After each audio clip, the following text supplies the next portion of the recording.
नमस्कार दोस्तों, आप सभी का स्वागत है हमारे YouTube channel BCS basic physics में। आज के इस वीडियो में हम कक्षा 12 का टॉपिक लेकर चल रहे हैं प्रकाश का द्विअपवर्तन द्वारा ध्रुवण। दोस्तों, इस वीडियो में हम कुछ बिंदुओं पर बात करेंगे। सर्वप्रथम हम आपको बता दें कि हम इस वीडियो में बात करेंगे प्रकाश का ध्रुवण क्या होता है, फिर प्रकाश का अपवर्तन क्या होता है, फिर प्रकाश का द्विअपवर्तन क्या होता है, फिर हम बात करेंगे प्रकाश के द्विअपवर्तन से हम प्रकाश का ध्रुवण किस तरीके से करते हैं।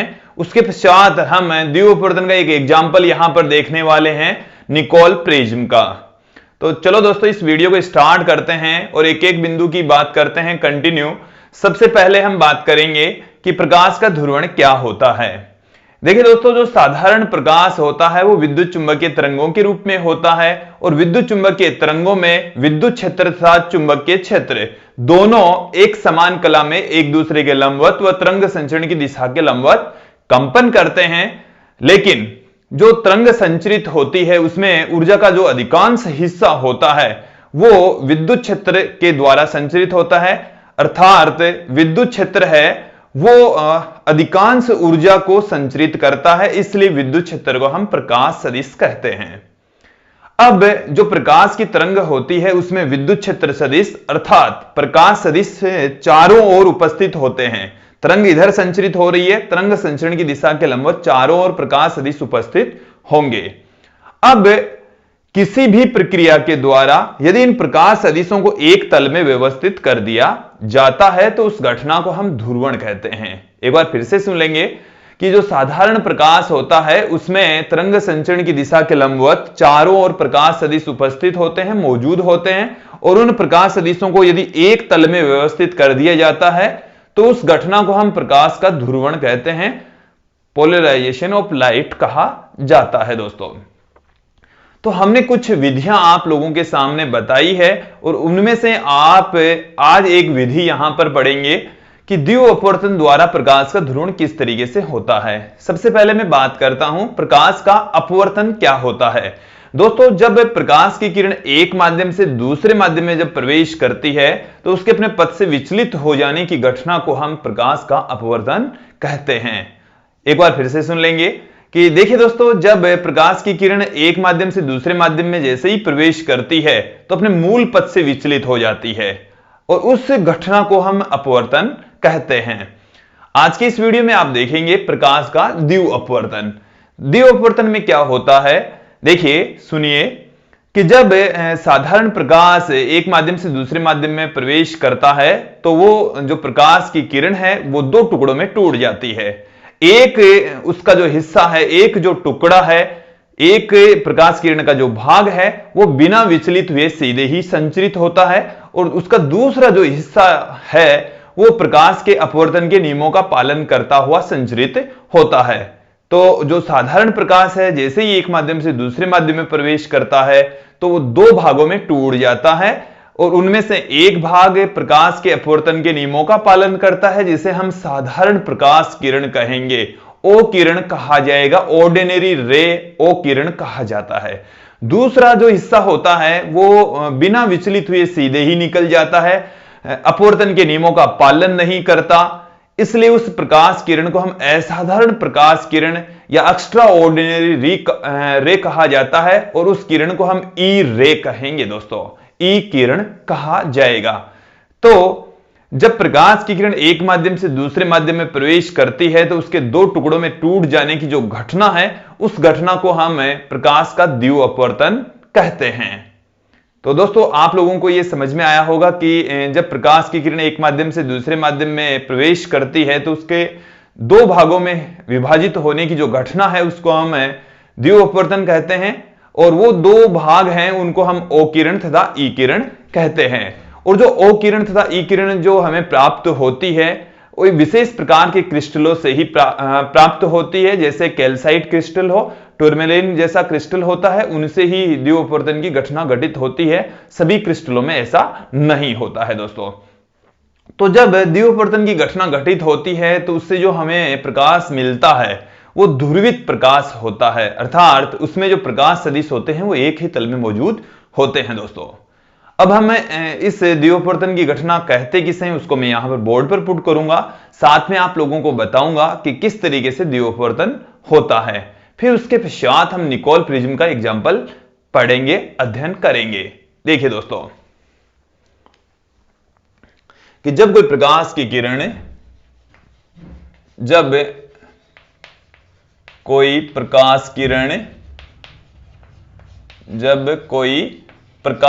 ये जो प्रकाश की किरण है वो साधारण प्रकाश किरण है, किसी क्रिस्टल पर आपतित होती है, किसी क्रिस्टल पर आपतित होती है।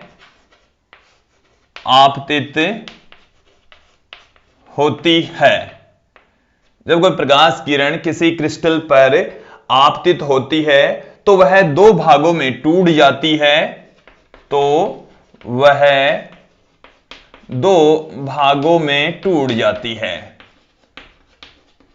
दो भागों में टूट जाती है। उसमें से एक भाग बिना विचलित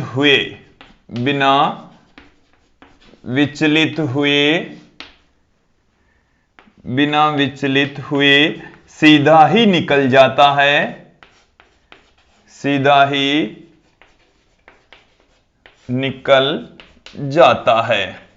एक भाग बिना विचलित हुए सीधा ही निकल जाता है जो अपवर्तन के नियमों का पालन नहीं करता, जो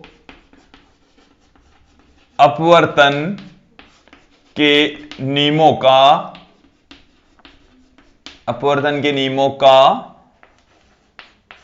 पालन नहीं करता, अपवर्तन के नियमों का पालन नहीं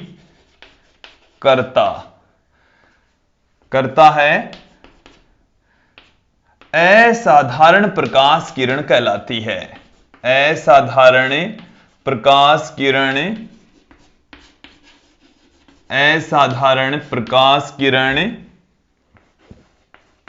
कहलाती है। असाधारण प्रकाश किरण कहलाती है तथा प्रकाश किरण का दूसरा भाग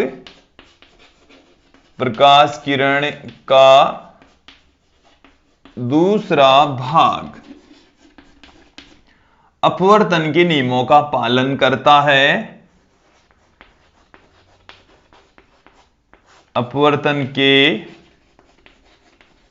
नियमों का पालन करता है, अपवर्तन के नियमों का पालन करता है। दूसरा जो भाग है वो अपवर्तन के नियमों का पालन करता है, जिससे साधारण प्रकाश किरण कहा जाता है, जिसे साधारण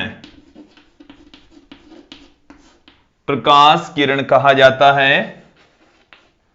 साधारण प्रकाश किरण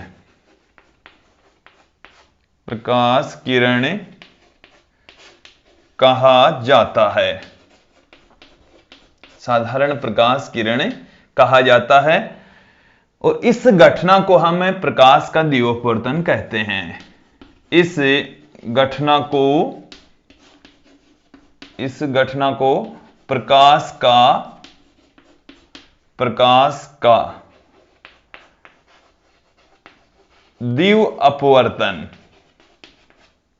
द्विअपवर्तन कहते हैं। और देखिए द्विअपवर्तन जिन क्रिस्टलों से होता है वो एक विशेष प्रकार की क्रिस्टल होते हैं, जैसे कैल्साइट क्रिस्टल। कौन से क्रिस्टल में होगा ये? कैल्साइट क्रिस्टल हो सकता है, टूरमेलीन क्रिस्टल हो सकता है। तो टूरमेलीन कैल्साइट क्रिस्टल जैसे क्रिस्टलों से ही जो प्रकाश का द्विअपवर्तन है वो होता है, अन्यथा नहीं होता है।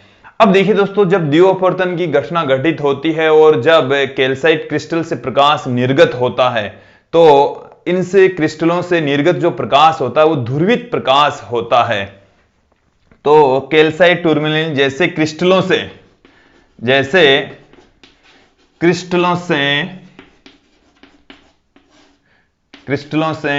द्विअपवर्तन द्विव अपवर्तन से प्राप्त प्रकाश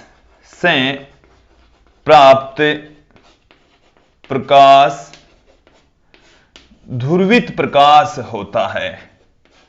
ध्रुवित प्रकाश होता है। ध्रुवित प्रकाश होता है। अब देखिए दोस्तों, हम यहां पर आप लोगों को द्विव अपवर्तन की जो घटना है वो आपको समझाते हैं। जैसे ये हमारे पास में है कोई क्रिस्टल। ये जो क्रिस्टल है वो कैल्साइट का क्रिस्टल हो सकता है। क्या हो सकता है? ये कैल्साइट हो सकता है। इसके स्थान पर ये टूरमेलिन का क्रिस्टल भी हो सकता है। अब इसके ऊपर जब प्रकाश की किरण आपतित होती है, ये हमारे पास में एक प्रकाश की किरण है और यह है साधारण प्रकाश किरण। ये जो प्रकाश की किरण हमने आप लोगों को दिखाई है वो है साधारण प्रकाश किरण। ये साधारण प्रकाश किरण को हम प्रकाश सदिशों को दो तल में दिखाएंगे। एक हमने बोर्ड के तल में प्रकाश सदिशों को दिखाया है, दूसरे जो प्रकाश सदिश हैं वो बोर्ड के तल के लंबवत हैं, जिनको हमने डॉट से दिखाया है। यह है साधारण प्रकाश किरण। साधारण प्रकाश किरण, या हम कह सकते हैं अध्रुवित प्रकाश किरण। अध्रुवित प्रकाश किरण, क्योंकि इसमें समझने में थोड़ी सी आसानी रहेगी। अध्रुवित प्रकाश यहां पर आपतित होता है। दोस्तों, ये जब प्रकाश की किरण कैल्साइट या टूरमेलिन जैसे क्रिस्टल पर आपतित होती है तो ये दो टुकड़ों में टूट जाएगी। दोस्तों, एक जो हिस्सा है वो बिना विचलित हुए सीधे ही निकल जाएगा और दूसरा जो हिस्सा है वो विचलित होता हुआ इस तरीके से निकल जाएगा। यहां से जो हिस्सा बिना विचलित हुए सीधे ही जा रहा है वो अपवर्तन के नियमों का पालन नहीं करता। इसको हम असाधारण किरण कहते हैं।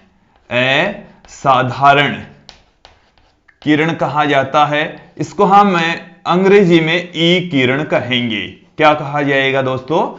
ई किरण कहा जाएगा। और ये जो ई किरण है वो समतल ध्रुवित प्रकाश किरण होती है। कैसी किरण है दोस्तों? समतल ध्रुवित प्रकाश किरण। और यहां पर एक जो प्रकाश की किरण है उसमें प्रकाश का अपवर्तन हो जाता है और प्रकाश के अपवर्तन के नियमों का यह पालन करती है। यह साधारण प्रकाश किरण की भांति काम करते हैं। इसको हम साधारण प्रकाश किरण कहते हैं। साधारण प्रकाश किरण, इसे हम ओ किरण, ऑर्डिनरी रे के हिसाब से इसको ओ किरण भी इसको कहा जाता है। अपवर्तन के नियमों का यह पालन करती है। दोस्तों, तो यहां से जो कैल्साइट जैसे क्रिस्टल है उनसे जो प्रकाश की तरंग हमें प्राप्त होती है, मिलती है, द्विव अपवर्तन के पश्चात वो समतल ध्रुवित प्रकाश की किरणें होती है। तो ई किरण व ओ किरण, ई किरण व ओ किरण, दोनों ही जो प्रकाश की किरणें हैं वो समतल ध्रुवित प्रकाश की किरणें होती है। समतल ध्रुवित प्रकाश की किरणें होती है। दोस्तों, समतल ध्रुवित प्रकाश किरणें होगी। अब हम समतल ध्रुवित प्रकाश की किरणों को प्राप्त करने के लिए एक एग्जाम्पल देखेंगे। द्विव अपवर्तन पर आधारित एक उदाहरण यहां पर देखने वाले हैं, निकोल प्रिज्म का। दोस्तों, मुझे उम्मीद है यहां तक आप लोगों को आ गया होगा समझ में। अब हम पढ़ेंगे निकोल प्रिज्म। दोस्तों, अब हम द्विव अपवर्तन पर आधारित एक एग्जाम्पल यहां पर देखेंगे और वो जो हमारा एग्जाम्पल है वो है निकोल प्रिज्म। निकोल प्रिज्म, सर्वप्रथम हम बात करेंगे कि निकोल प्रिज्म का उपयोग क्या है। तो देखिए दोस्तों, इस निकोल प्रिज्म की सहायता से हम ध्रुवित प्रकाश प्राप्त करते हैं। तो इसकी सहायता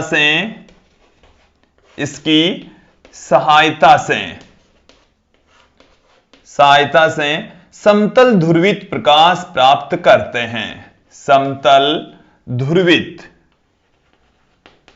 समतल ध्रुवित प्रकाश प्राप्त किया जाता है, प्रकाश प्राप्त किया जाता है।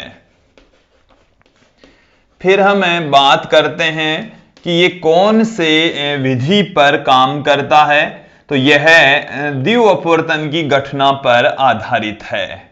यह द्विव अपवर्तन की घटना पर आधारित है, द्विव अपवर्तन की घटना पर आधारित है, द्विव अपवर्तन की घटना पर आधारित है निकोल प्रिज्म दोस्तों। फिर उसके बाद में हम बात करेंगे निकोल प्रिज्म की बनावट, कि निकोल प्रिज्म है उसकी बनावट किस प्रकार की होती है। दोस्तों निकोल प्रिज्म है उसकी बनावट को समझने से पहले हम बात करेंगे कि किसी प्रिज्म की बनावट किस प्रकार से होती है। कोई जो प्रिज्म है उसमें दोस्तों 5 फलक होते हैं, 2 त्रिभुजाकार फलक होते हैं और 3 आयताकार फलक होते हैं। तो जो निकोल प्रिज्म होता है उसमें 2 प्रिज्मों को एक पारदर्शी सीमेंट के द्वारा चिपकाकर बनाया जाता है। देखिए दोस्तों समझेंगे निकोल प्रिज्म किस प्रकार का होगा।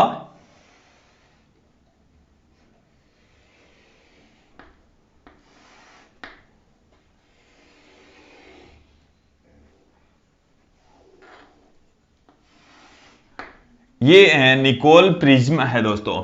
यहां पर आप देखेंगे ये हमारे पास में एक प्रिज्म है और ये एक दूसरा प्रिज्म है।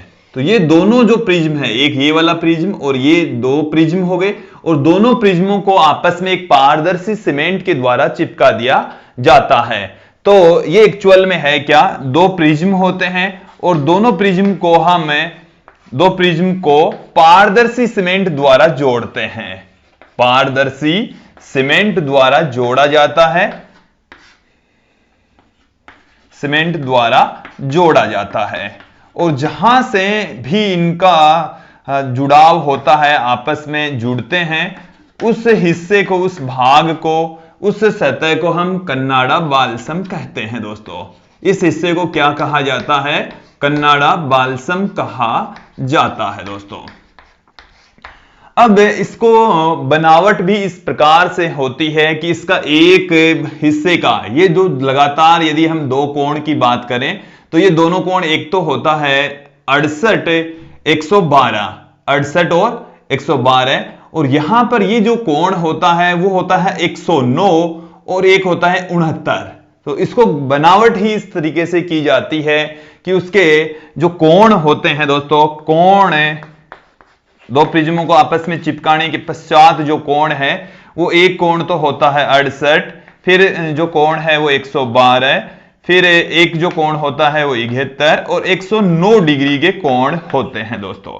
इसके अंदर इस तरीके से फलक होते हैं कि 68, 112 और ये है 71 और 109 डिग्री के कोण यहां पर होते हैं दोस्तों। तो ये है कन्नाडा बाल्सम, और इस वाले जो हिस्सा है इसका जो अपवर्तनांक है जिसे हम कन्नाडा बाल्सम कह रहे हैं, इससे थोड़ा सा भिन्न होता है और प्रकाश का आसानी से इससे परावर्तन भी हो जाता है, परावर्तित हिस्सा होता है ये। तो देखिए दोस्तों यहां से इसके ऊपर हम साधारण प्रकाश किरण को आपतित करवाते हैं। तो देखिए साधारण प्रकाश को आपतित करवा रहे हैं, हम उसको अध्रुवित प्रकाश कह दें। क्या कह दें दोस्तों, अध्रुवित प्रकाश कह रहे हैं। ये हमारे पास में है अध्रुवित प्रकाश। अब ये जो अध्रुवित प्रकाश है इस निकोल प्रिज्म पर आपतित होता है। ये अध्रुवित प्रकाश है वो इस निकोल प्रिज्म पर आपतित होता है, जिसे हम इस तरीके से दिखा सकते हैं दोस्तों। इस तरीके से दिखाया जाता है। इनके ऊपर ये इस तरीके से होगा दोस्तों। यहां पर हम, ये तो हमारे पास में है प्रकाश की किरणें, प्रकाश किरण, और हम यहां पर दिखा रहे हैं प्रकाश सदिश, जो कि इस बोर्ड के तल में भी है और बोर्ड के तल के लंबवत भी है दोस्तों। अब जैसे ये अध्रुवित प्रकाश किरण इस माध्यम में प्रवेश करती है तो ये दो टुकड़ों में टूट जाएगी। एक टुकड़ा बिना विचलित हुए सीधे ही निकलेगा, जिसे हम असाधारण प्रकाश किरण कहते हैं, जिसे हम ई किरण कहा जाता है, एक्स्ट्रा ऑर्डिनरी किरण कहते हैं। और यहां से एक्स्ट्रा ऑर्डिनरी जो किरण होती है उससे जो प्रकाश हमें मिलता है, प्राप्त होता है, वो समतल ध्रुवित प्रकाश ही होता है दोस्तों। अब यहां पर आप देखेंगे कि एक हिस्सा तो बिना विचलित हुए सीधे ही निकल जाता है, जबकि जो दूसरा जो हिस्सा है दोस्तों वो यहां से थोड़ा सा प्रकाश के अपवर्तन के नियमों का पालन करता हुआ थोड़ा सा मुड़ जाता है। यहां से मुड़ने के पश्चात ये इस कन्नाडा बालसम से परावर्तित भी हो जाता है। कन्नाडा बालसम से परावर्तित होने के पश्चात यहां पर हमें प्रकाश किरण मिलेगी, और ये जो प्रकाश की किरण होती है वो अपवर्तन के नियमों का पालन करती है। इसको हम ओ किरण कहते हैं, साधारण प्रकाश किरण कहा जाता है। तो दोस्तों यहां पर हमने देखा कि जो निकोल प्रिज्म होता है उसके ऊपर प्रकाश का द्विव अपवर्तन हो जाता है।